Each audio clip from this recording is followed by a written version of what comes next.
When I was 15, I consumed cannabis for the first time. My friend and I walked to a nearby elementary school, not too late at night, and smoked middle-grade weed from a pipe.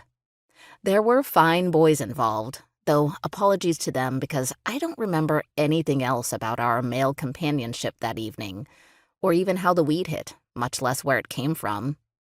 I didn't get high the first time I smoked, but I did the second.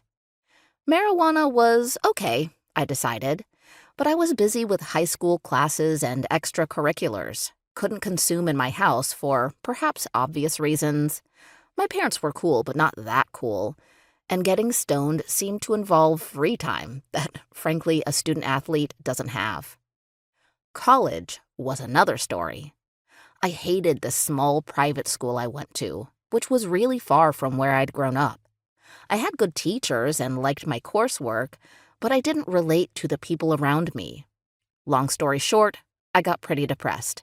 To deal, I would get stupid high passing joints around with my boyfriend, who sold cannabis.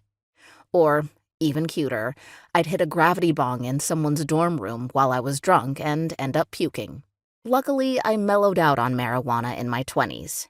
Nowadays, cannabis and I have a lovely, balanced relationship that assists my creativity, calms my anxiety, and helps me enjoy trashy TV series. This is great because, as an even younger pup, drugs scared me to death. In middle school, I remember the anxiety, no doubt caused by mainstream media's messaging, that swept over me on my daily walk home. I would inevitably pass a group of older kids who smoked on the sidewalk after class. Probably cigarettes, but in my reefer madness-addled mind, they could have been using marijuana. I know now that, in my fear, I was unfairly stigmatizing people for consuming psychoactive substances and freaking myself out for no real reason. How'd I eventually arrive at a more measured attitude toward psychoactive substances? First, my tension had to peak, thanks to good old crime and punishment-based traditional drug education.